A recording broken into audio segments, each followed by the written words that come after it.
All praise, all glory, all honors most certainly due to the Most High. Gods of the patriarchs, Abraham, Isaac, and Jacob. Peace to you in the name of Jesus. This is your brother Elisha Israel of the house of the faith, and I count it truly a blessing each and every time that I can come before to preach the word of God. Never do I count it as a light thing to do so. Just a little bit about the household of faith. We meet every Sabbath right now at Indiana University Northwest Library Conference Center, room LC 105, 3400 Broadway, Gary, Indiana. That will be changing soon. I'll keep you posted on that. We invite you to come out and worship with us where you can hear the uncut, unadulterated word of God. We also live stream our Saturday services right here on the IsraelTeach YouTube channel, as well as on our website, www.IsraelTeach.org. If you want a more interactive experience, you can go there. Also, we have a radio show. That radio show airs every Sunday at 4 p.m. Central Standard Time on WLTH 1370 AM, the region's choice. We live stream those. Just simply go to IsraelTeach.org and click on the radio broadcast live stream link, and you can hear the message that way. Okay. There'll also be some other changes as far as radio broadcasts. I'll keep you posted on that as well. All right, brothers and sisters, I want to get right into today's lesson. And the title is there no shame? Put some clothes on. Is there no shame? Put some clothes on. Because even in this wintry time of year, or actually it's fall, but it's cold. It feels almost like winter some days. You still see what? Women in particular with no shame. Meaning you see them and they are exposing themselves and showing themselves off their good, so to speak, as if that's what they should do. Okay? And the Bible explicitly tells us that that's not what they should do. Okay? And when you really think about it, it is contrary or antithetical to the worship of God. Okay? If you calling yourself a believer, as a woman, quite frankly, and there's some things a man shouldn't wear, obviously, we'll talk about that as well. But because of the anatomy of women, oftentimes this is an issue. And in this hypersexualized society that we live in, you know, so much emphasis is on the way a person looks or the lack of clothing. And you don't have to go to the club to see this, right? You can see this in the supermarket. You can see this amongst our young sisters. I'm talking teens and even preteens in schools. Matter of fact, just show you what I'm talking about. Think about if you have children, you have young girls, think about how hard it is to shop for them. They selling these little girls clothes like they grown women. Like they're grown women. And our sisters, quite frankly, who are mainly dressing the young ladies, they oblige them. So they have these inappropriate clothes on, too tight, too short. They're showing their stomach, showing thighs and legs, and developing butts, all kind of things. And then they got the long hair to go with it that they bought. And then they got some makeup on. They 12 years old, 11 years old. That's what's happening. That's what's happening. But that kind of behavior, even though that's what society promotes, even though on TV, when they're trying to sell you a hamburger, they got some naked woman on the television. Or they're trying to sell you some cologne or anything. That's what you see. Regardless of that, that is not what God requires of us. That's not what he requires of his people. And we need to get our act together. That's what we need to do. There should be no, and we really need to change our mindsets. I mean, as a people. As a people, we really need to change our mindset. We shouldn't have strip clubs in our community. We shouldn't have that. We should promote a certain type of behavior as well as dress amongst our sisters. That's what we need to do. Because even if you look on Facebook, for example, and all these people claim to be believers, if you look at them, what they have on, they posing, taking selfies, lips poked out, butt poked out, scantily dressed. That's what you see. But then at the same time, they're talking about God this and God that. That needs to stop. So again, the title is There No Shame? Put some clothes on. We want to start off in 7. And I'm going to pick it up at Proverbs 7, rather, and verse 10. Proverbs 7 and verse 10. Why am I picking it up there? Because just to show you that, you know, you can dress a certain way that reveals who you are. Okay? See, we ain't living in a time of slut walks. And it was this one gymnast. Now that she was talking about, one of them was talking about something that was dealing with sexual assault. That's a serious thing, because again, in a hypersexualized, this is a rape culture in America. Look, this is listen, molestation of children, the stats are through the roof.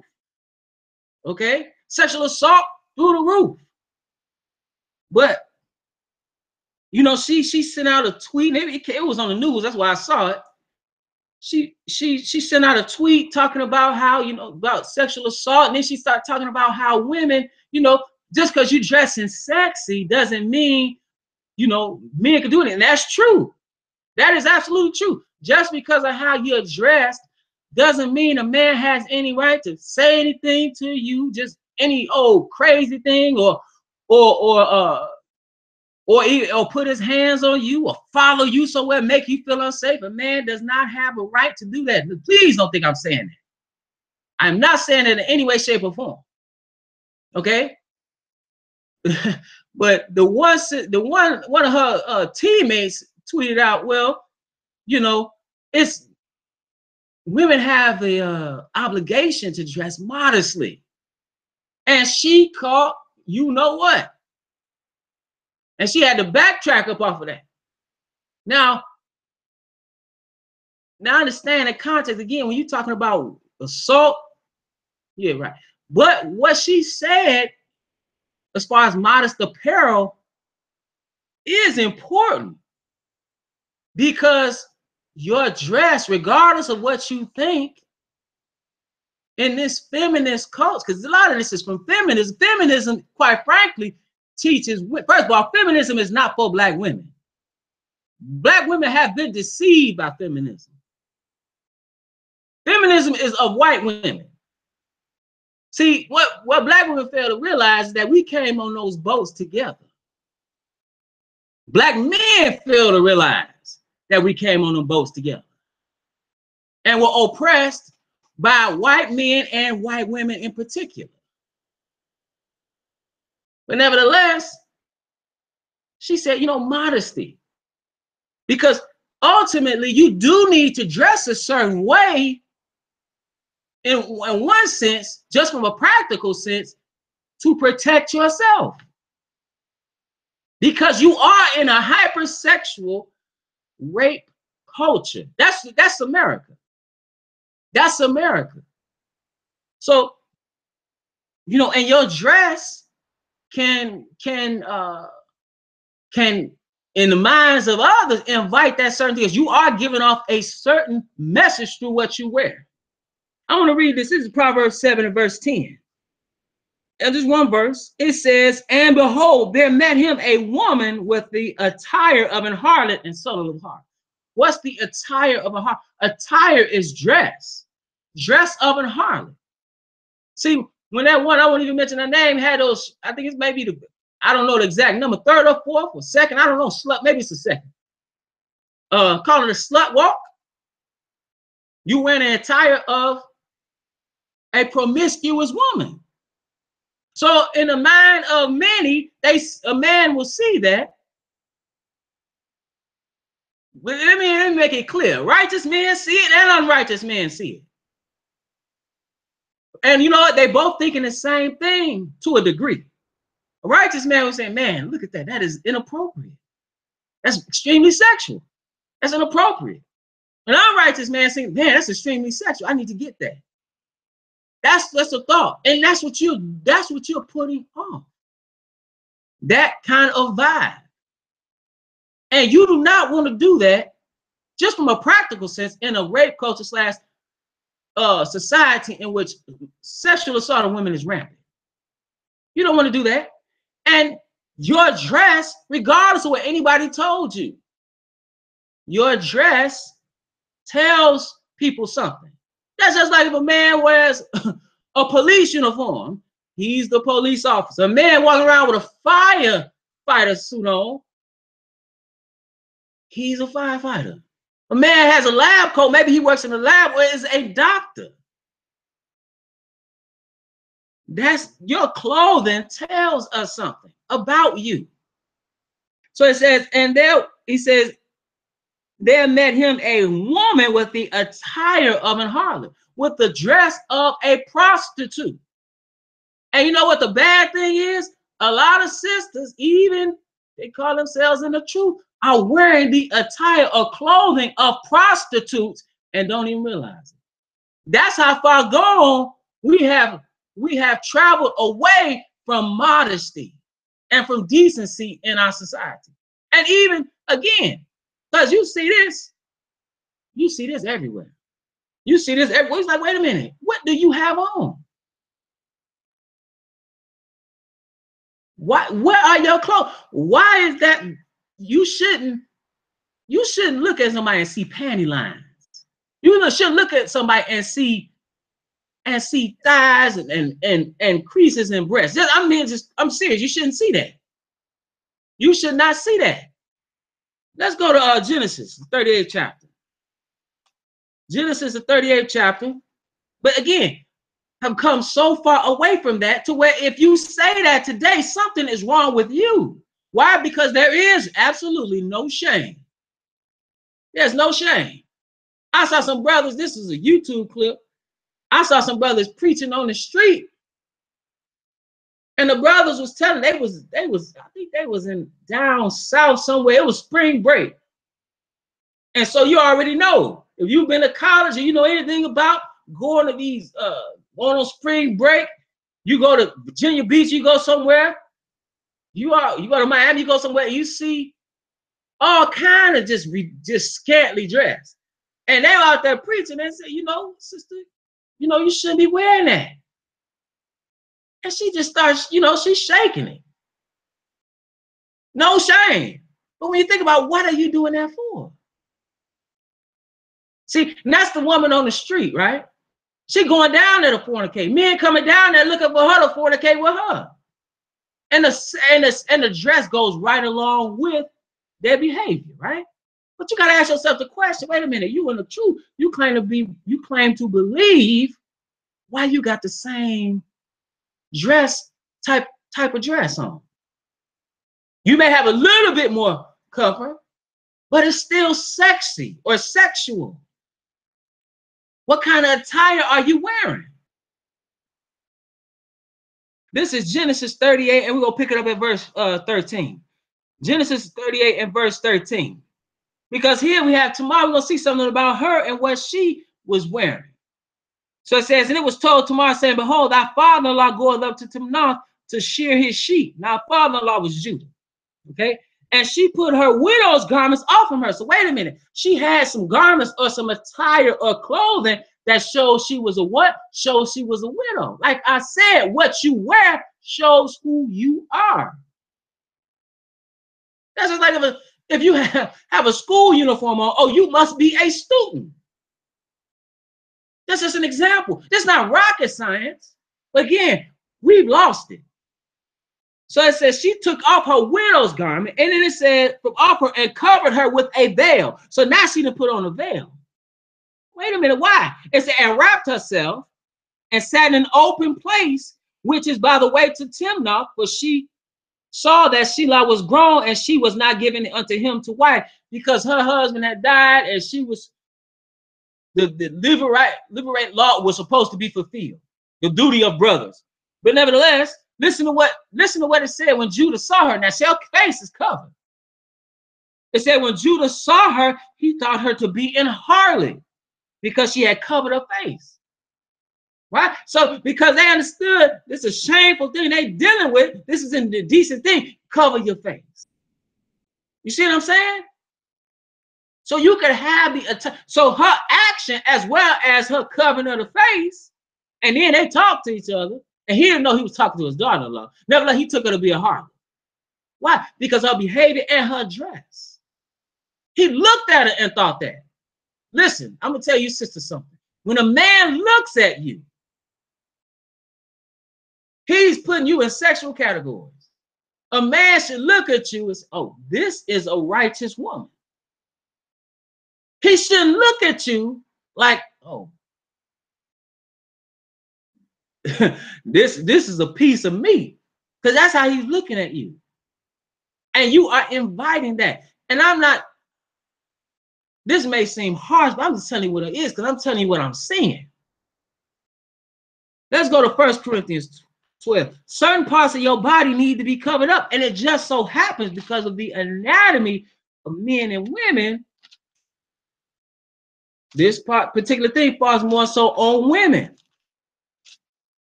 Because of your shape. Okay? And this is not something that's not me dogging women in any way. Please don't think I'm doing that. But because of the beauty of your body and the shape, a woman's body is beautiful. But it needs to be covered up. It needs to be covered up. And it needs to be shown to your husband and nobody else. This is 1 Corinthians 12, and we're going to pick it up at verse 23. Because there are certain parts of your body that need to be covered. And to show them to the world is a shameful thing. And Paul's going to tell us this in his epistle to the congregation of Corinth. This is 1 Corinthians 12 and 23. It says, and those members of the body, which we think to be less honorable, upon these we bestow more abundant honor. And our uncomely parts have more abundant comeliness. What is he talking about? You should take more effort to cover up certain parts of your body. The shameful parts. You know those parts where you show that are indecent. I'm not talking about your hand, right? That's not your thing. But okay, just saying breasts, your buttocks, your thighs, except you need to take a more effort to cover that up. That's what he's saying. That's what he's saying. He said, and those members of the body which we think to be less honorable, right? Your butt. See, when you shouldn't. These sisters, now I'm just keep it real plain. Hey, sit down. You can see panties and everything. You shouldn't see that. You should not see that. But you see that with the brothers now. They showing their butt. You see their boxers. They ain't washed their boxers. They got stains in their boxers. You see that. They becoming like women in the sense of their acting feminine, taking our eyes to us as a young man. Say, man, you stepping right out them pants. You're gonna be in a dress in a minute. Let's go to Deuteronomy 22. You stepping right out of them pants.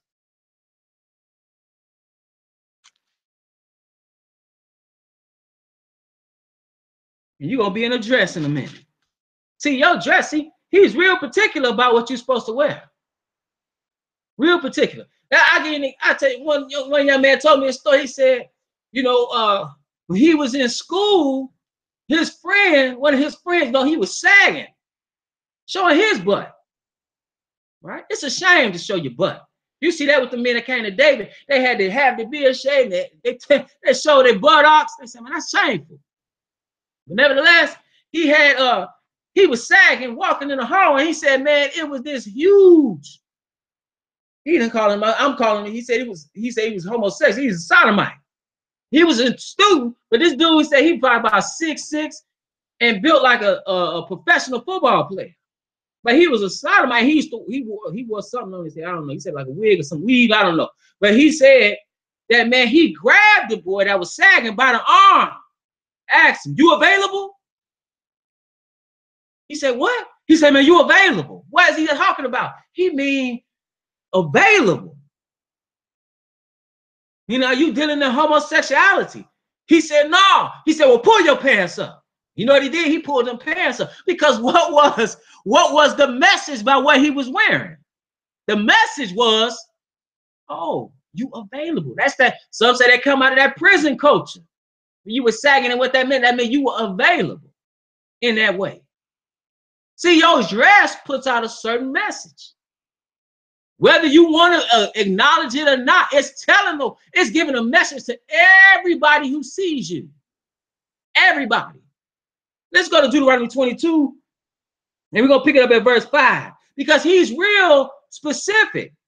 See, because you could even have some clothes on and be totally out of pocket with the Lord. This is Deuteronomy 22 and verse 5. Deuteronomy 22 and verse 5. It said, a woman shall not wear that which pertaineth unto a man, neither shall a man put on a woman's garment. So what does that mean? So a woman shouldn't be dressing like a man. Okay? I'm going to say that again. A woman should not be dressing like a man. You shouldn't put on men's clothing. But you look out, what you see today, I'm going to tell you what you see right now. 2 things you're going to see. 3 things. 2 of the 3 are going to be much more abundant. You're going to see women dressed like whores and promiscuous women, prostitutes. That's what you're going to see. Women dressed like that. Or you're going to see women dressed like men. That's what you're going to see. Women dressed like whores and women dressed like men. And you might, on occasion, see a woman who's got her head covered, has a skirt down, well past her knees, is covered herself. You might see that, but the 2 you're going to see women dressed like whores and women dressed like men. And then a man, it says, again, a man, it says, neither shall a man put on a woman's garment. So these men even walk around with these skin tight pants on, or even cross-dressing. You dealing in, you got a wig on, you got weave in your head, dyed weave with a halter top on, and a skirt on, and you a man. You've lost your mind. Listen, let me be clear. I don't care what this society tells you. You have lost your mind. And there is a concern. This is a different topic to a degree, but there is a concerted effort to effeminize black men. I'm gonna say that again.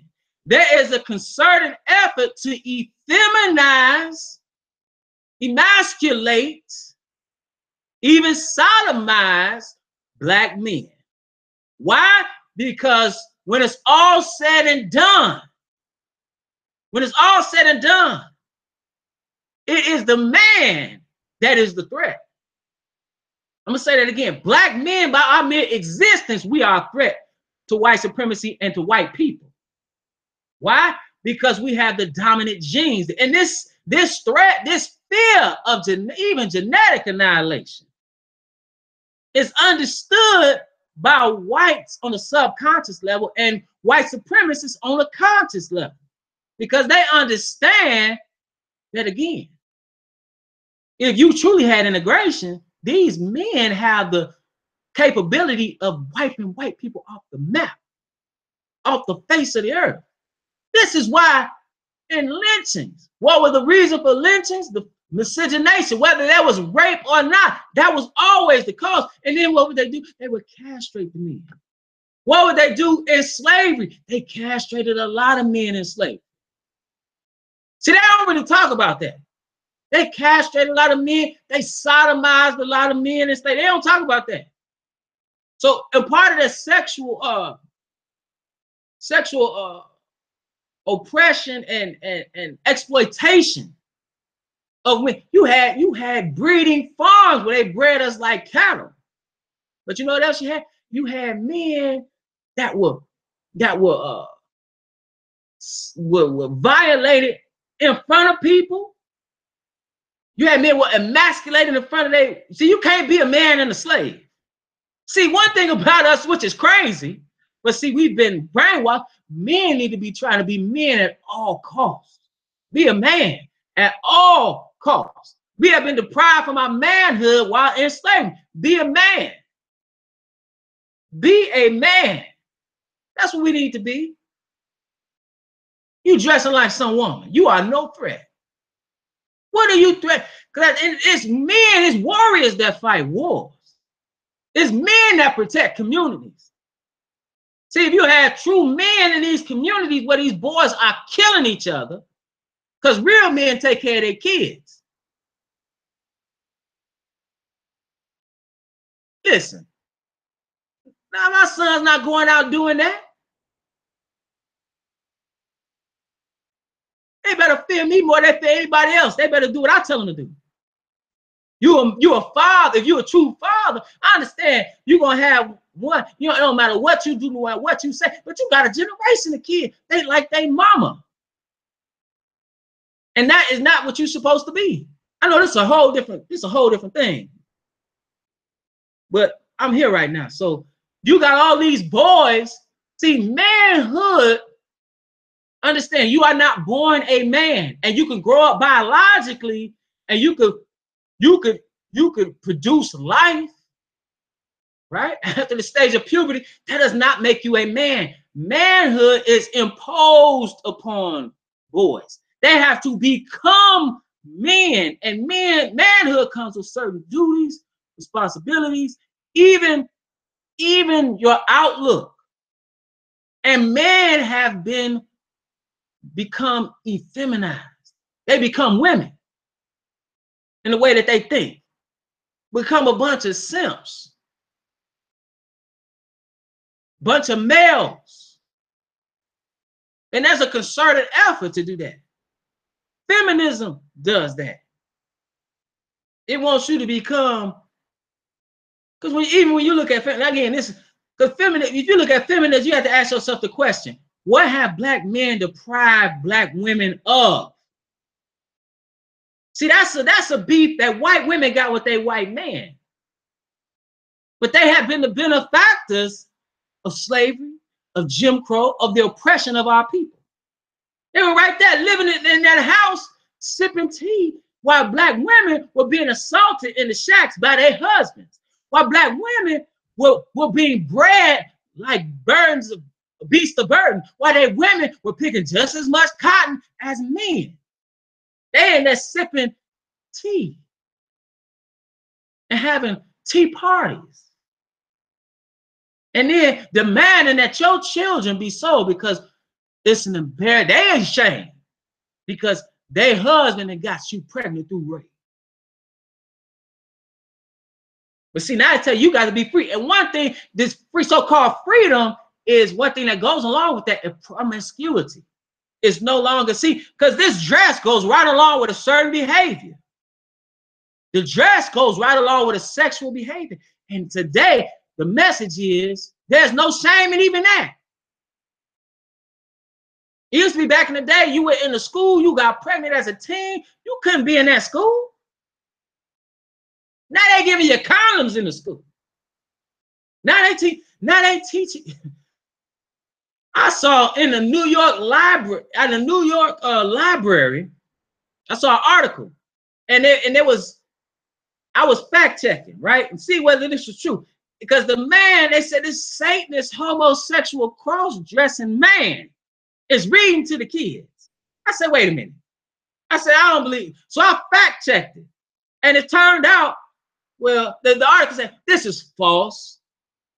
I said, oh, okay. So man, I'm thinking at first, okay, maybe they photoshopped this. But I keep reading it.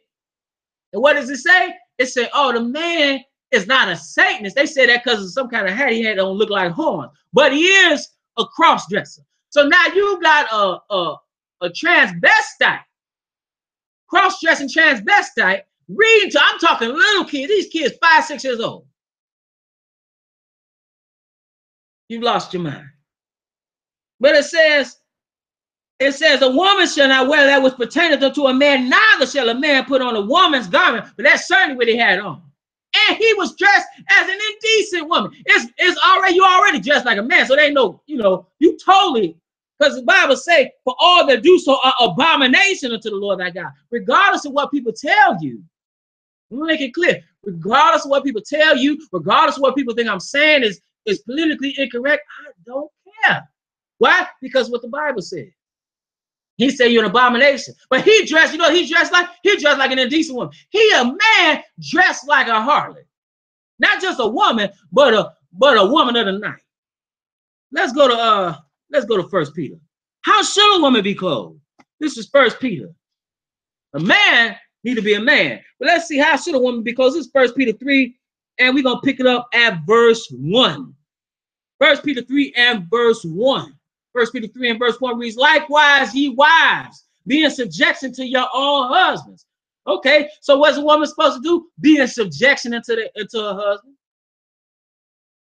That's what she's supposed to do. That if any obey not the word, they also may without the word be won by the conversation of the wife. So he's talking about here. He said, hey, listen, if it's one that don't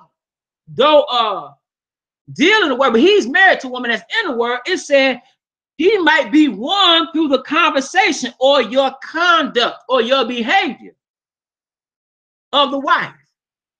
So he said, you might convict him through your behavior.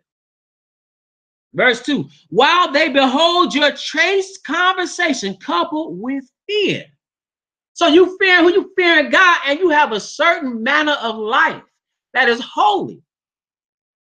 You can't couple a holy way of life with the attire of a harlot. That don't even go together. You know what that's like? That's like a man, he a surgeon. Oh, I bet a woman, she a surgeon. She coming in to do surgery, but she dressed like an astronaut. Man, that's retarded. That's retarded. You got the wrong gear on. Why you got the helmet on with the oxygen thing coming out? What's wrong with you? How you gonna couple good holy behavior with inappropriate dress? That don't make no sense. That don't make no sense. It says, he tells you what you should wear. He says, whose adorning, let it not be that outward adorning of plaiting of the hair and of wearing of gold or putting on of apparel. So some would take this and say, see, a woman can't braid her hair. See, a woman can't wear gold. That's not what it's saying. Because you cannot find a law saying you cannot wear gold. What's wrong with you? That's not saying that. What it is saying, though, is that should not be your focus. And see, what you see in this rape culture, in this hypersexualized culture, is you see that women, it don't matter. And I'm gonna say this, and if you get offended, oh well, it don't matter if they're 110 pounds or 310 pounds. They dressing inappropriately, and what they doing it for? They doing it. They taking pictures. They want to be seen. They want some attention. That's what he's talking about. He's saying you shouldn't be doing that for that, because that's ultimately what you're doing that for. They want some attention. And like I seen a woman, I'm outside the store. That's cheap shoe store. It'll pay less. I'm outside in the car, and this woman, she trying to, first of all, these cheap shoes, you listen, they're not a good quality shoe.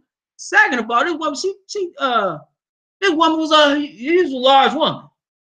And she put these things, first of all, she was dressed inappropriately. And she wanted to get some shoes with a heel this long. Man, that woman tripped. It was like something out of a movie. She tripped, and the whole store looked like it was moving.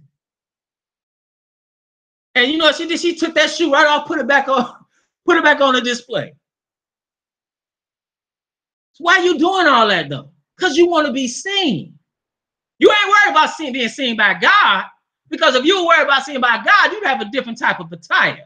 You want some attention from men, but you don't want the attention, or you're not thinking of a man.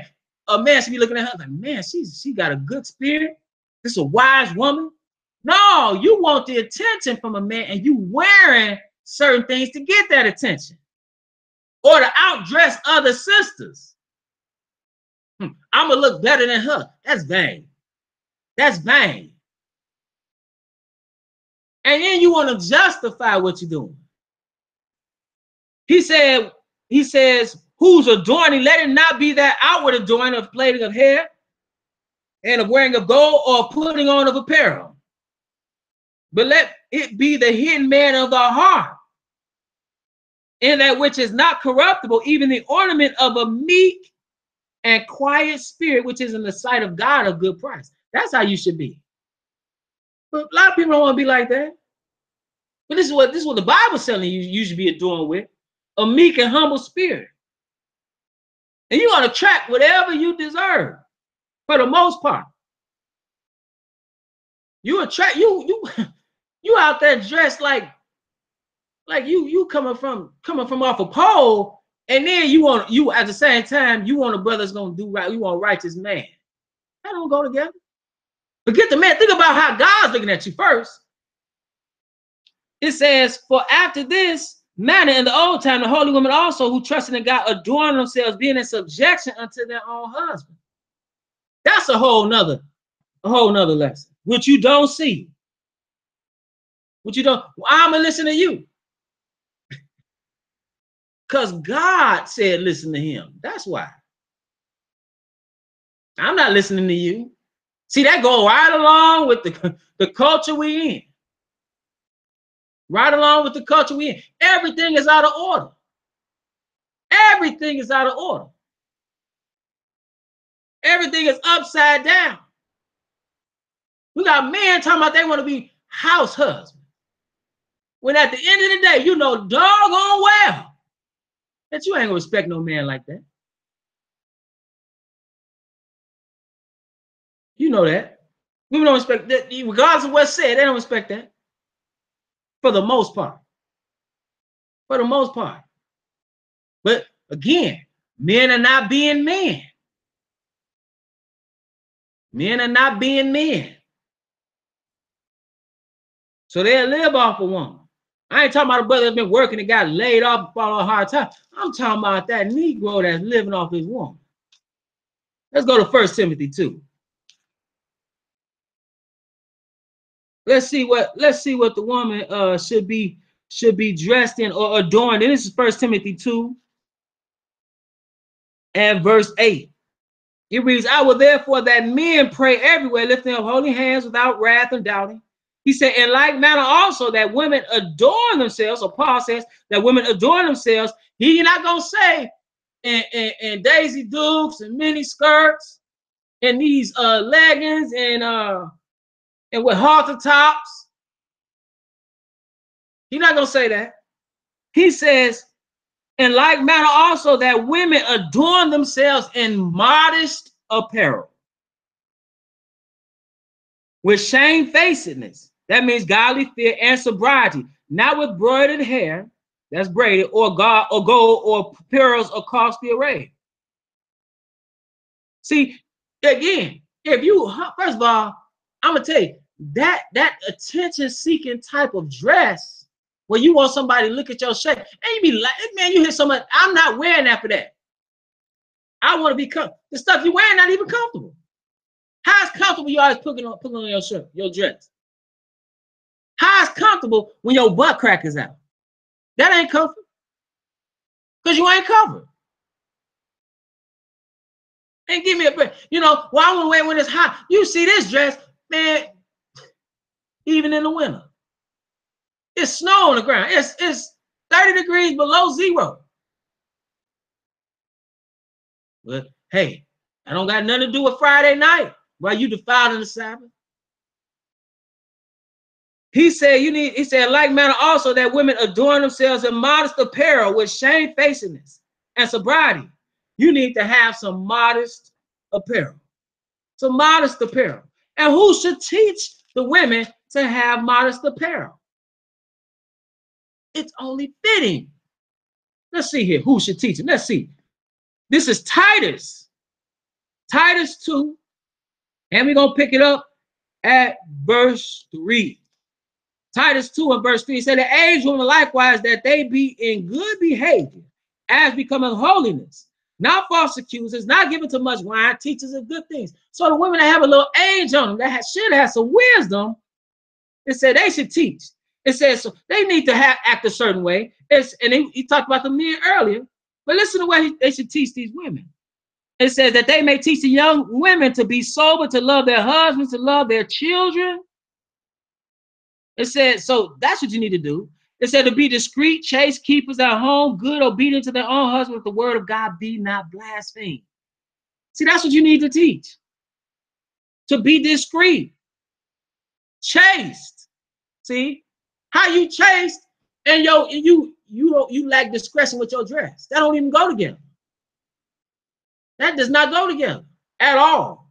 Your dress even to tell. First of all, let your dress. Not first of all, do what God said to. But in a practical sense, your dress should tell the vast majority of men, and I'm talking to 90 plus, 95+% of men, that mean you no good, to get away from me. Because if you wear certain things, if you wearing you lack discretion with your clothing, it's telling no good men that you open for business. And as a believer, if you're a woman, you should not look like the rest of the world. You should not look like the public property out here. So I should see you, and I should see you, and just by how y'all look, I'm not talking about in the face. I'm talking about how y'all dress. You should see, okay, if I had to pick which sister is righteous, which sister has some integrity, that one right there. So a man with some sense gonna look at the two and say, wait a minute. Even this woman could be gorgeous. She could be gorgeous. And we're gonna get into that in a second. She could be gorgeous. This woman could be pretty, but she dressed like she just got off the stripper pole, and she dressed like a God-fearing woman. A wise man's gonna say, yes, that woman looks good. However, that's a bunch of heartache right there and pain. Maybe I could build a life with this sister, because this sister act like she got some sense.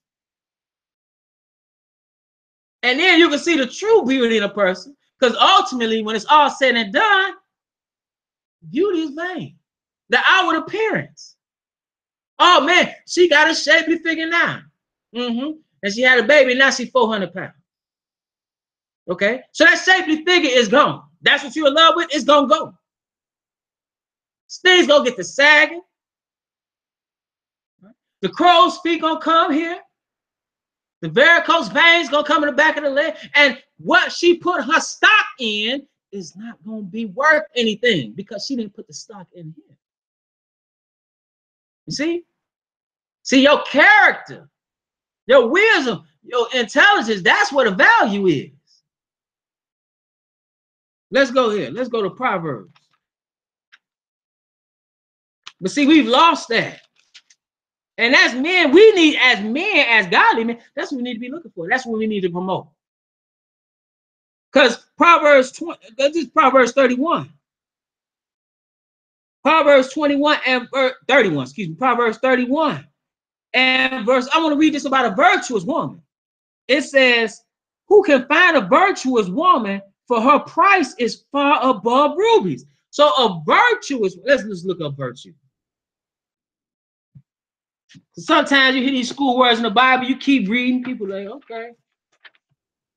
Like I say, modesty. People don't understand what modesty is. Women, a lot of women have no clue. No clue. I'm talking about in the word, no clue.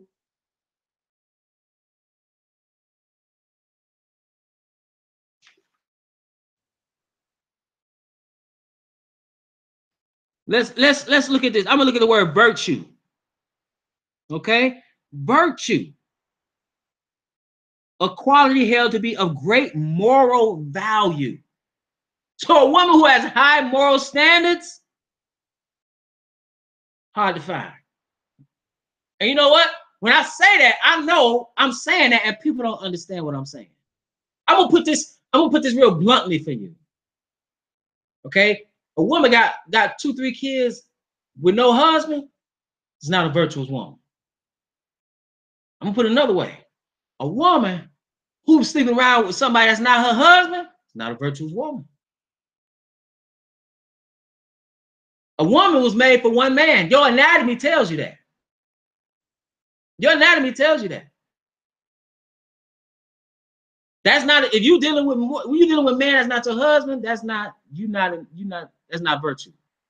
High moral standards. Morality is based on the standard of God. See, people think they know God, they think they're walking with God, and they not. They not. They really not. You have, again, you deal with a man that's not your husband, that is not morality. Okay? So it said virtue. Virtue. A quality held to be of great moral value, moral excellence. Let me tell you something. You aborting babies? That's not moral value. That's not virtue. Or you lack a meek and quiet spirit. That's not virtue either. You contentious. You crazy. Argumentative for no reason. Hurtful to people. That's not virtue. You lack moral standards and quality. You immodest. See, if you got high moral standards, of course your dress is going to reflect that. So it says goodness. Then it said female chastity. You see what I'm saying? All that go together. How you dress, how you keep yourself. But you got a body count 25, 30 people. That's not, and see how we even are.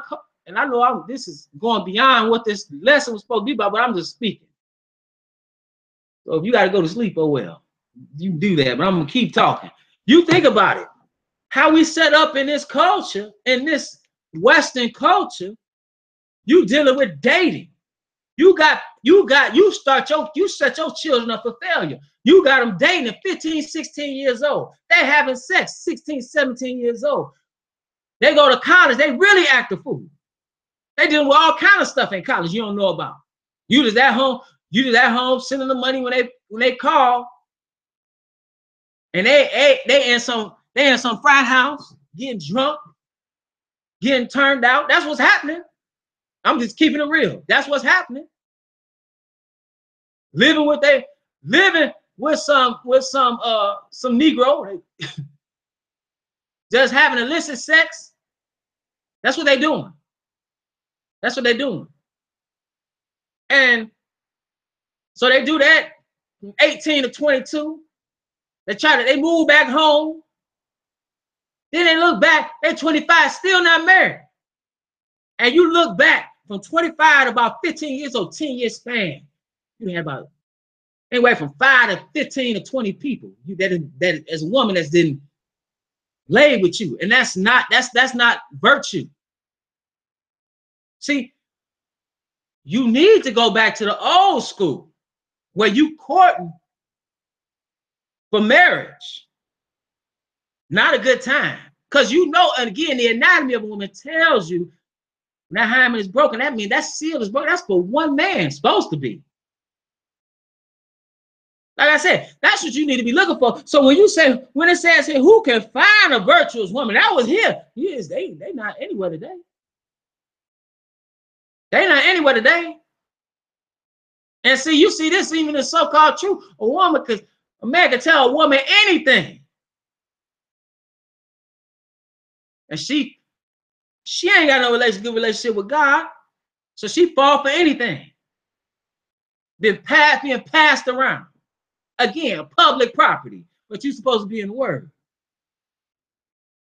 It said, who can find a virtuous woman, for her price is far above rubies. Then it said, the heart of her husband does safely trust in her, so that he shall have no need of spoil. Okay? So she is a benefit to her husband. Let's read a little bit, see what she's clothed with. It says something here, and I want to make this clear in relation to like clothing, because when I say modest apparel, that don't mean you have to dress in a drab way or in a way that you got a paper bag over your head. No. It says she maketh herself coverings of tapestry. Her clothing is silk and purple. Okay, so now she's clothed, but it says something else. She girded her loins with strength and strengthening her arms. See, she is a blessing to her husband, and she is a righteous woman. So it says something else concerning this beauty, like I gave you the two examples earlier. One woman, you have men rate women, oh, she a 9, she a 10. You gotta have a woman that's she's an attractive lady, but if you just look on outward appearance, she don't measure up. But when the categories that count, she way up here and the other one down here somewhere. It says in verse 30, favor is deceitful and beauty is vain. But a woman that fears the Lord, she shall be praised. See, favor is deceitful and beauty is vain. And why am I reading it? Because that's what these women, when they dressing indecently, that's what they seeking. They seeking attention. They seeking attention. How do you explain every 5 minutes you taking a selfie? You got the phone, your lips poked out. You got the phone, you showing your butt. You actually poking your butt out to take a picture. Who is that? What you trying to do? You're not doing that saying, I'm righteous. No, I'm a virtuous woman with your butt out. You're not doing that for that. You're doing that for attention. And the attention you get, you're doing it all for attention. And you go scoping out the page. I'm like, okay. And you don't understand that man, why I can't find nobody? Well, if you hadn't noticed, numbers is low. For men, real men, numbers is low. We look at incarceration, joblessness, homosexuality, numbers is low. But then look what you're attracting. Because a man with some sense ain't gonna want to deal with that. But let's go to let's see. Let's go to Proverbs 11 chapter. See, you can be, beautiful. But if you lack discretion, there's a problem. This is Proverbs 11 and verse 22. It says, as a jewel of gold in a swine's snout, so is a fair woman which is without discretion. So it's just like if you take a fine piece of jewelry and put it on the swine, right? On the pig, in his nose, on his snout. That's something wrong with that. So it is with a beautiful woman who has absolutely no discretion. You just like the swine, which is an unclean animal. That's the garbage disposal on the farm. You just like that if you lack discretion. But that's what you see. And that's actually a sad thing. Because you'll have a woman, she in her prime between 18 and about 28, 29 years old. And she just living it up. Dressing any kind of way she want to dress. She thinks she all that. Then you hit that wall. You know what that means? That means you're not at a premium no more. Your value going down because your value was all in your looks and you showing that off, and now you ain't got them no more. One of the worst things in the world you see is a woman walking around like she still quote unquote got it. You 55, 60 years old. Why you don't dress so short? I still got it. No, you don't. No, you don't. That's what I'm saying. Have some class, have some dignity. Have some discretion. Let's go to one more place. Then I'm gonna let y'all go. Let's go to the book of Romans. Book of Romans, because people have lost their minds out here. And these foolish people, no slut shaming, no doing this, no doing that. Hey, you can call something you say. So if you think about that, that should be a shame you a slut. You should be ashamed. There's no shame. That's the problem. You ain't got no clothes. We don't do it. You think about that. You think about. That's why I said this country is finished. You think about that. You do a slut walk. You doing a slut protest. You a slut and you proud.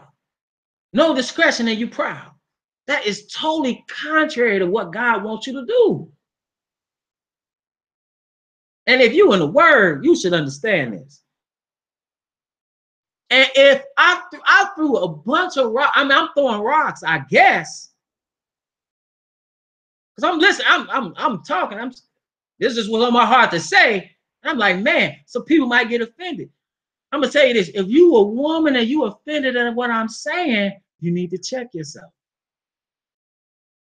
You need to check yourself, because this is not born out of me, out of some misogyny or some kind of hatred towards women. I don't hate women at all. I do not hate women at all. I respect women, and I'm just telling you what the Word of God say. So, and putting it in ways that you could understand based on what I'm seeing. Okay. This is Romans 12, and I'm gonna pick it up at verse 1. Romans 12 and verse 1. It says, I beseech you, therefore, because what should we understand about our bodies? I beseech you, therefore, brethren, by the mercies of God, that ye present your bodies a living sacrifice, holy, Kodesh, that's holy, sanctified, set apart, acceptable unto God, which is your reasonable service. And be not conformed to this world. You shouldn't be dressing like the world. It said, but be ye transformed by the renewing of your mind, that ye may prove what is that good and acceptable and perfect will of God. See, this is what all of us need to do. This is what we all need to do. Again, present ourselves as a living sacrifice, holy. And you can't do that with some Daisy Duke song. I always pray that you will edify.